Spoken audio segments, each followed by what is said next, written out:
At so yan mga bossing, so bali nakahanda na nga yung ating mga gagamitin para dun sa ating welding work sa pagkakabit, paglalagay ng base plate at saka nung ating pagkakasa ng mga anchor bolt dun sa ating mga poste, no?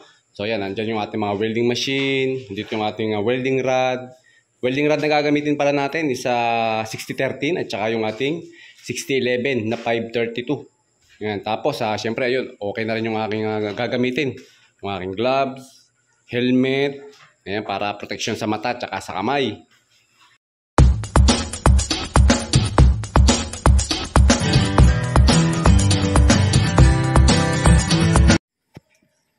At so yun mga bossing, so bali ito, ayan, gumising kami na maaga para mag-set nung laser.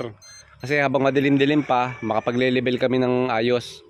Ayan, so mamarkingan lahat namin yung level. Kasi ang base plate natin na ilalagay dito, kinakailangan levelado lahat. So walang mababa, walang mataas. So ito na mga boss yung ating base plate na gagamitin. And then yun naman yung ating anchor bolt. So ito is 25mm. So napakabigat. Grabe, ang hirap nga nitong buhatin. 4 na piraso lang, napakabigat. Tapos itong ating anchor bolt, ayan, ilalagay natin yan dito mamaya. So yung butas niyan is almost saktong-sakto lang, no? Hindi maluwag, hindi masikip. Tapos lalagyan natin yan ng nut and washer. So papakita ko sa inyo mamaya kung paano yung pagsiset up nito. Purpose nito, dito natin ipapatong, iwe-welding yung ating mga I-beam na mga poste.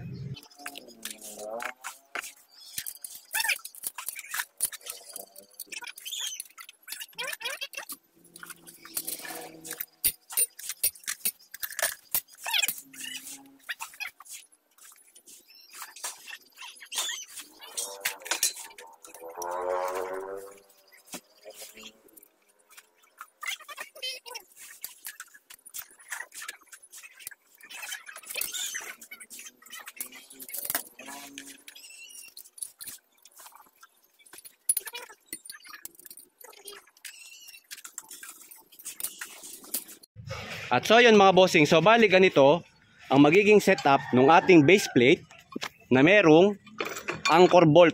So lalagyan natin yan ng washer at saka nung ating nut. So para hindi siya mahulog. And then kinakailangan, ito pag bibili tayo or magkakabit tayo ng mga gantong anchor bolt, syempre kinakailangan may nakabend na 180 or 90 degree. So ang purpose nito para magkaroon tayo ng matibay na anchorage sa ating concrete.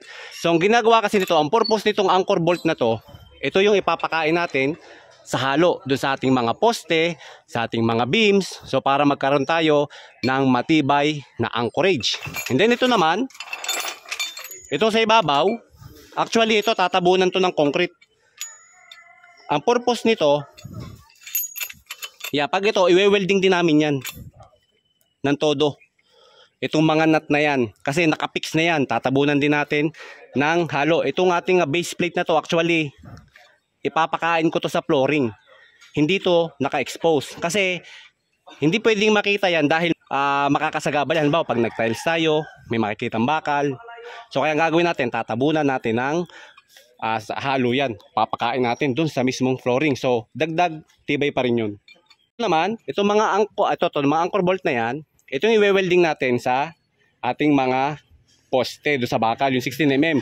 Kaya sabi ko sa inyo, kinakailangan kapag meron tayong welding works, katulad nito, magwe-welding tayo ng mga anchor bolt do sa ating mga bakal, kinakailangan natin ng grade 60 at yung merong mataas na tensile para hindi magkaroon or hindi lumambot yung ating mga bakal. Especially yung mga rebars natin. Pati itong anchor bolt na yan, pag bibili kayo, kinakailangan yung high tensile.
So yun mga boss, so kita nyo yung winelding ko kanina na anchor bolt at saka base plate do sa ating mga pedestal columns.